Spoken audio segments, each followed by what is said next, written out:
نحمد ونصلی علی رسول الکریم اما بعد فاعوذ باللہ من الشیطان الرجیم بسم اللہ الرحمن الرحیم رب اشرح لی صدری ویسر لی امری واحلل عقدۃ من لسانی یفقہوا قولی۔ السلام علیکم معزز سامعین، امید کرتی ہوں آپ سب خیر و عافیت کے ساتھ ہوں گے اور اللہ تعالیٰ سے دعا ہے کہ ہمیں اپنے امان میں رکھے۔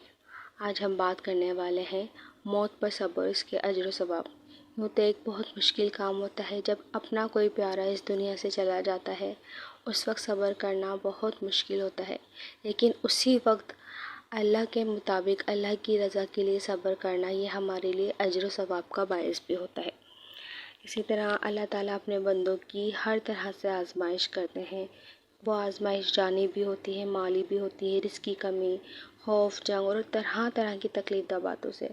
اگر آپ سچائی پر ہوں گے تب بھی آپ کو آزمایا جائے گا، جب تو آپ کو بہت زیادہ آزمایا جائے گا، لیکن مومن بندے جو ہوتے ہیں وہ ہمیشہ ثابت قدم رہتے ہیں۔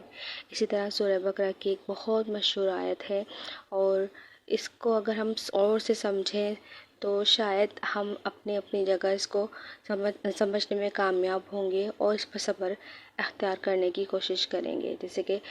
سورہ بقرہ میں اللہ تعالیٰ فرماتے ہیں، اور دیکھو ہم تمہیں آزمائیں گے ضرور، کبھی خوف سے تو کبھی بھوک سے، کبھی مال و جان اور پھلوں میں کمی کر کے، اور جو لوگ ایسے حالت میں صبر سے کام لیں ان کو خوشخبری سناؤ۔ سبحان اللہ، یعنی کہ یہ اللہ نے آزمائشیں ہمارے لیے رکھی ہیں۔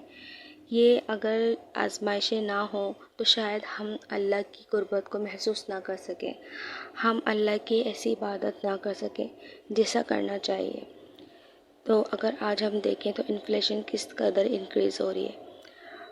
ہر کوئی انسان پریشان ہے رزق کی کمی کی وجہ سے، لیکن اس پر بھی صبر اختیار کرنا اور ثابت قدم رہنا اور اپنا پازیٹیو ایٹیٹیوڈ دینا، یہی بندہ مومن کے لیے اجر و ثواب کا باعث ہوتا ہے۔ اسی طرح سورہ آل عمران میں اللہ تعالیٰ فرماتے ہیں، بے شک تمہاری آزمائش ہوگی تمہاری مال اور تمہاری جانوں میں، اور بے شک ضرور تم اگلے کتاب والوں اور مشرکوں سے بہت کچھ برا سنو گے، اور اگر تم صبر کرو اور بچتے رہو تو یہ بڑی ہمت کا کام ہے۔ یہ سورہ عمران کی 186 آیت ہے، یعنی کہ اس میں بھی اگر ہم اس پر ذرا سا اور فکر کرتے ہیں تو یعنی کہ جان و مال کی کمی سے تو آزمایا جاتا ہے، لیکن کچھ آزمائشیں ایسی ہوتی ہیں جب آپ راہ حق کے راستے میں چلتے ہیں تو آپ کو طرح طرح کی دشواریوں کا سامنا کرنا پڑتا ہے، اور اس میں ایک یہ ہوتا ہے کچھ آپ کے اپنے ہی آپ کے خلاف ہو جاتے ہیں، جہاں آپ کو برا کہا جاتا ہے، برا بھلا سنایا جاتا ہے، بس اس پر بھی صبر اختیار کرنے کی اللہ تعالیٰ نے تلقین کی ہے۔ اسی طرح یہ بھی سورہ بقرہ کی آیت ہی ہے، اور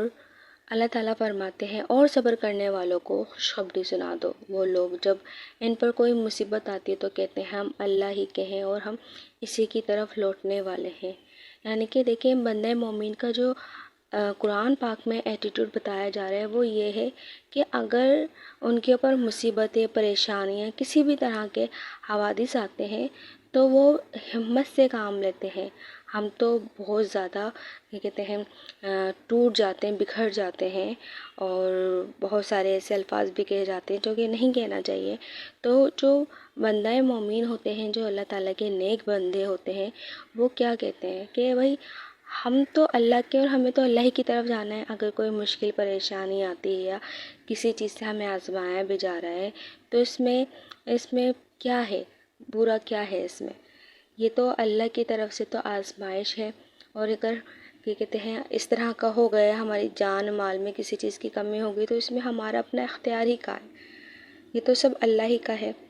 اسی طرح حدیث میں بھی آپ صلی اللہ علیہ وسلم نے صبر کے بارے میں زندگی کے ہر پہلو میں رہنمائی کی ہے۔ اگر ہم قرآن کے ساتھ ساتھ جب ہم حدیث کا مطالعہ کرتے ہیں تو بہت سی ایسی روایتیں ہمارے سامنے آتی ہیں، میں مستند روایتوں کی بات کر رہی ہوں، جس سے ہم اپنا موازنہ کر سکتے ہیں۔ جو اس طرح کی جو باتیں ہوتی ہیں نا وہ ہمارے لیے کیا ہوتی ہیں، وہ ہمارے زخموں پر ایک طرح کا مرہم رکھ رہی ہوتی ہیں۔ اگر آپ کہیں کسی حالات سے گزر رہے ہوں اور جب آپ کو کوئی ایک اچھی بات کہنے والا، ایک اچھا قول سدید کہنے والا ہو، تو یہ بھی ایک آپ سمجھ لیں آپ بڑے خوش نصیب ہوتے ہیں، اس حال میں بھی آپ کو بہت اچھی اور پازیٹیو چیزیں مل رہی ہیں جس سے آپ سیکھ رہے ہیں، سمجھ رہے ہیں، اور ایک اچھا پازیٹیو یعنی کہ پہلو آپ نے اختیار کیا ہوا ہے۔ اسی طرح حضرت موسیٰ سے روایت ہے کہ رسول اکرم صلی اللہ علیہ وسلم نے فرمایا، جب کسی بندے کا بچہ مر جاتا ہے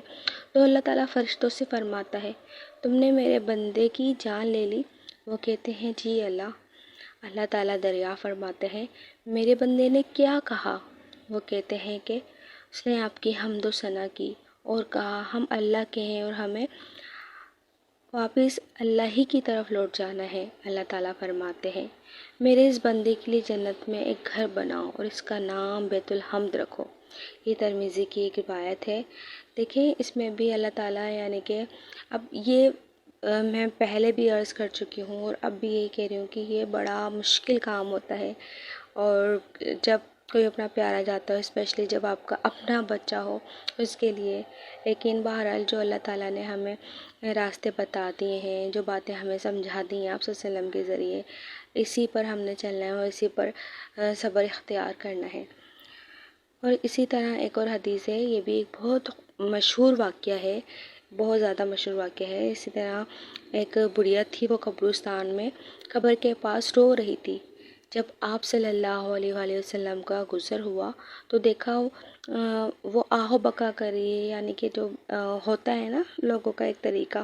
کہ نہ کہ کہتے ہیں آہو بکا کرنا، رونا، اور نہ کہ کہتے ہیں سینہ کوبی کرنا، اسی طرح وہ رو رہی تھی۔ تو آپ صلی اللہ علیہ وسلم نے اسے صبر کی تلقین کی، تو وہ آپ صلی اللہ علیہ وسلم کو نہیں جانتی تھی، تو کہنے لگی یہ قیامت تجھ پہ نہیں گزری۔